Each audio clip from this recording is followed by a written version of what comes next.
Vicino, What's up? do what you were meant to. Come find destiny. Okay. Can you please tell me why money loves speed? Because you have to take action quickly right now. Like, this one's empty, so you have to go in this one. Number one reason is because if you sit and you think about it too long, then you're going to talk yourself out of it. Yeah. You're not going to take the action necessary. Deep. Oh, yeah. He's literally never done this, people. You can bring your toes out. It'll make it a lot easier if you want to. Let's talk about a universal truth, which is simply this: time kills everything. Here's the really fancy way of saying this. All systems naturally move from a state of low to high entropy. Everything, therefore, is in a state of constant decay.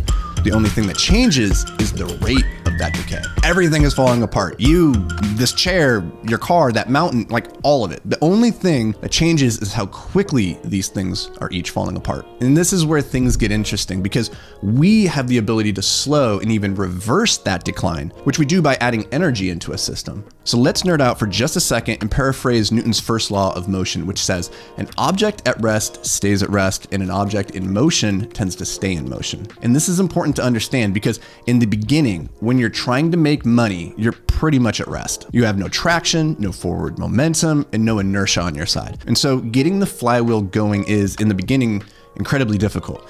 But it's the most important first battle you have to win. You have to input enough energy into the system to get things into motion. Okay, so more nerd talk. The energy an object in motion possesses is called kinetic energy, which is important for our purposes because the kinetic energy an object has is directly proportional to the mass of the object and to the square of its velocity. And you can ignore 80% of that. The thing to understand is just how important velocity, aka speed, is in this equation. The speed at which we input energy into a system is practically everything. It's the most important part. Okay, so what does any of this have to do with what brought you here?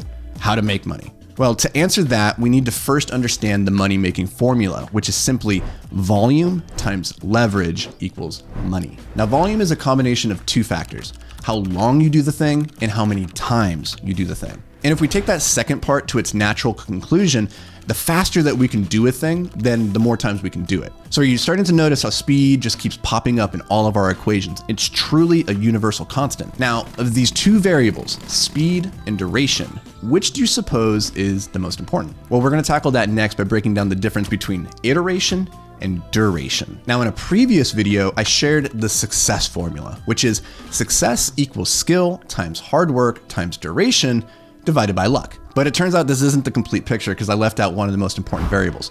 So if we were to rewrite the success formula, we'd take the product of skill times hard work times duration divided by luck, and we'd multiply it all by the total number of iterations we go through. Because Naval Ravikant said it best, it's not about 10,000 hours, it's about 10,000 iterations. So increasing the speed at which we iterate allows us to cycle through the success formula more times, thus increasing the likelihood of actually succeeding. So think of it like this: if you were playing a game of baseball and you could take an infinite number of swings, then it would simply be a matter of time and repetition until you hit a home run. Now, if we could cut the amount of time between repetitions by, say, half, then we'd effectively double the number of home runs you could potentially hit in the same period of time. So again and again, we come back to this foundational principle that speed is a critical variable of success. Now, let's layer this onto another concept you've probably heard before, that knowledge is power.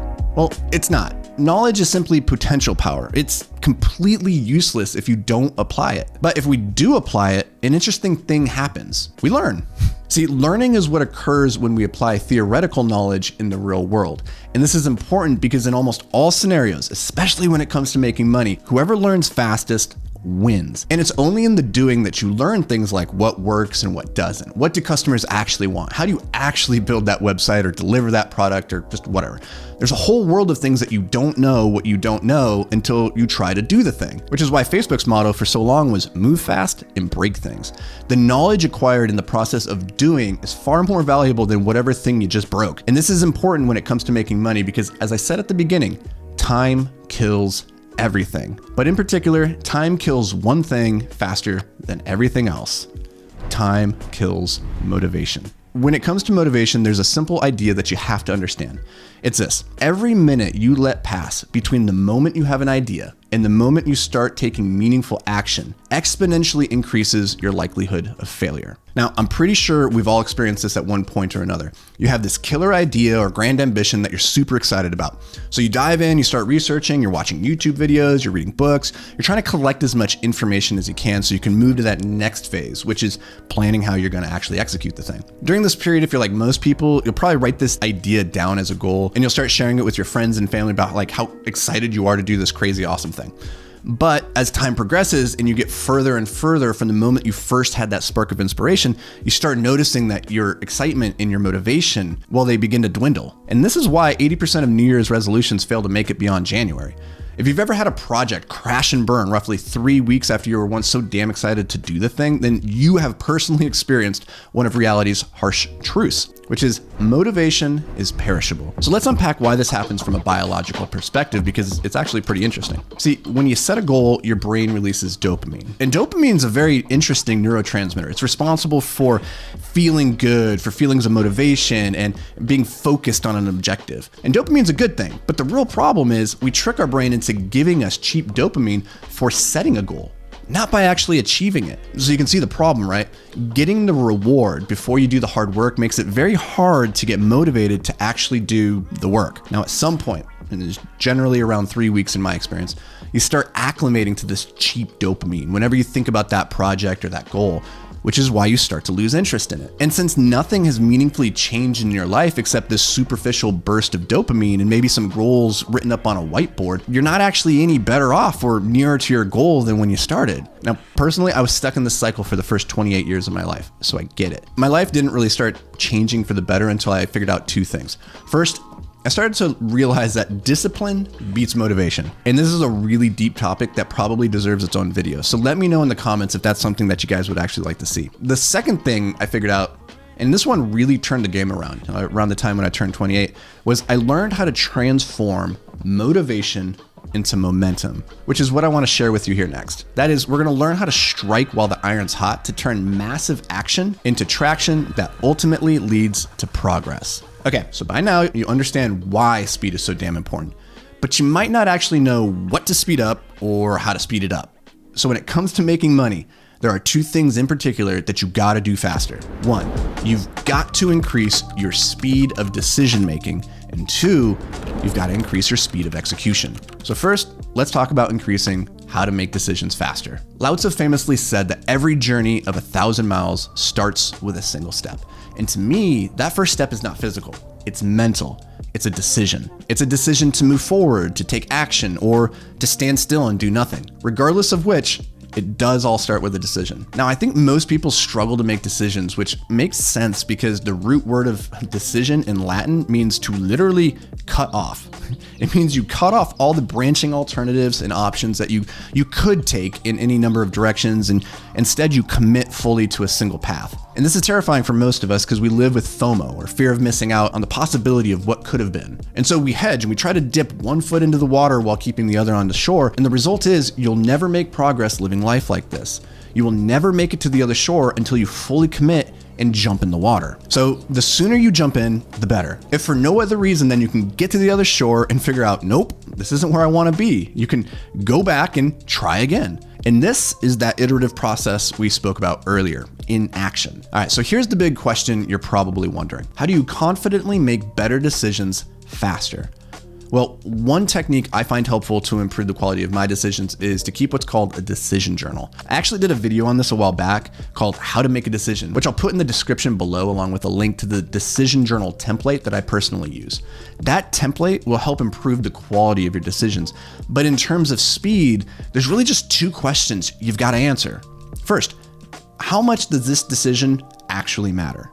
And second, to what degree is this decision reversible? For instance, deciding what to eat for lunch, it's not reversible, but it's also not very important. These types of decisions should just be made as quickly as possible and just move on. And the same goes for decisions that are both reversible and not very important, like, well, what type of socks to buy? Like seriously, who cares? Just make the decision and get on with your life. Now, things get trickier when we're dealing with important things that are harder to reverse.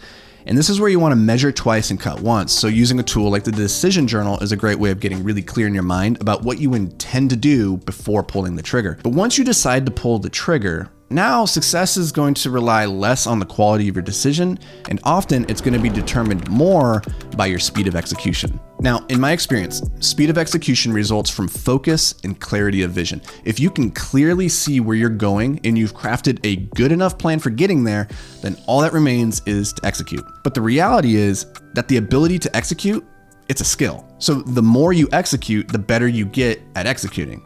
So if I have one piece of advice, it's just do more. Seriously, however you've decided to make money, just do more of it. Eventually you'll get good at it, at which point you can start focusing on doing less better, but not until you've established a certain baseline ability through sheer volume of repetition. And to really drive this point home, I want to share with you the pottery story. Okay, that's not like a super exciting name, but stick with me, this is worth it.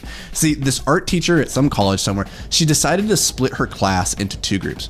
To one group, she said, your entire grade for this semester is going to be determined by the quality of one single vase that you make over the course of this semester. To the other group, she said, your grade is going to be determined by how many vases you make. So we've got one group who can spend the entire semester just perfecting one single vase, whereas the other group just has to churn them out. Doesn't even matter how good they are. So which one do you think ended up making better vases? So the interesting thing is that at the end of the semester, the group that focused on quantity produced across the board better vases than the quality group. The takeaway here is that no matter what you're trying to improve at, even making money, all you have to do is do more reps. Now, remember earlier when I said that the more time you let pass between having an idea and taking meaningful action in pursuit of that idea increases the likelihood of failure. So what exactly does meaningful action look like? Well, my buddy Sean Parr creates what he calls a project kickoff, which is a 4-step process you can instantly implement in your own life. And I think it's a really great framework. So let's dive in. First, define what winning looks like. It's always surprised me how few people take the time to sit down before launching into a project to chalk the field and to say, this is what a win looks like. And as a result, most people just go through life feeling like they're failing at practically everything. And the thing that's crazy is that you get to make the rules of the game that you're playing. So winning can look however you want it to. So when you're defining what winning looks like, get crystal clear on what would be a good outcome and what would be a hell yeah outcome. Like, damn, that went way better than expected. Then what you're going to do is you're going to set two clear and measurable goals. One is your ambitious goal, and the other is your over the moon goal. Now, in both of these cases, you want to set goals that are both measurable and have a timeline. So that could be, I want to lose 15 pounds by February 15th, or I want to make an additional $10,000 by the end of this month. Whatever. Like I said, you get to define what winning looks like. Next, you're going to set anti-goals, which is simply a way of saying, I don't want to hit this goal if it means this, or this happens. For example, I don't want to lose 15 pounds if it means I can't go out to dinner once a week with my partner. Or I don't want to make an extra $10,000 this month if it means I'll have to miss more than 3 of my kids' soccer game. Your anti-goals are very personal to you, and it's a way of articulating, what price you are and are not willing to pay in pursuit of a goal. The third step is to create your back of the envelope roadmap. This is not to be confused with a robust business plan or step-by-step process you intend to follow to the T. All you're trying to do here is get enough perspective on the major milestones that you're targeting, along with maybe likely roadblocks and pain points you're going to hit along the way. And the only reason that you do this is so that you have some vague idea of where you're headed, and so you have some concept for the obstacles that are going to pop up. Now, the reason that most people fail to make meaningful progress is they succumb to analysis paralysis in this stage. They never implement the plan and they never take action. So don't let this be you. You're not aiming for perfection here. You're just striving for good enough so that you can move on to the fourth and final step, which is to sit down and get 1 hour of momentum. And this is that magical place where rubber meets the road, where motivation is transformed into traction. It is the most important part of the entire process. The goal here is to take 1 hour of massive, meaningful action. Maybe that's building out a functional landing page or outlining a new product and presenting it to a friend for feedback. Or maybe it's outlining a new book. Whatever it is, ideally, at the end of this hour, you have something to show for your effort. Something that you can hold up and say, heck yeah, look what I did. And if you do this, you'll have done the hardest part. You'll have taken an object at rest and completely changed its relationship to the world. Now it's moving. And if you just keep injecting energy into the system with speed, it'll just keep going faster and faster until it becomes unstoppable, because you'll have tapped into the underlying fabric of reality, which states an object in motion tends to stay in motion. Now, this is a concept you can leverage to do pretty much anything in life, especially making money. Because by now you understand, you see the truth. of why money loves speed. Hey, thank you so much for checking out the video. I hope it brought you a ton of value. If you want to go even deeper, you should check out this other video that we recently did where we outlined how to get rich in the 2023 recession. In there, we lay out exactly what you should be doing with your money over the next 2 years so that you can explode your net worth. And if you're interested in learning more about building businesses and investing and just developing hyper-focus to become your best self, you should check out this newsletter that we put together each week called The Hyper-Focused Entrepreneur. I'll put a link for it down below, but we put a ton of work into this thing to bring you high-quality resources and frameworks each week that you can apply to your life to make more money, to invest better, and just to amplify your impact. So go check that out. And until next time, stay hyper-focused, my friend.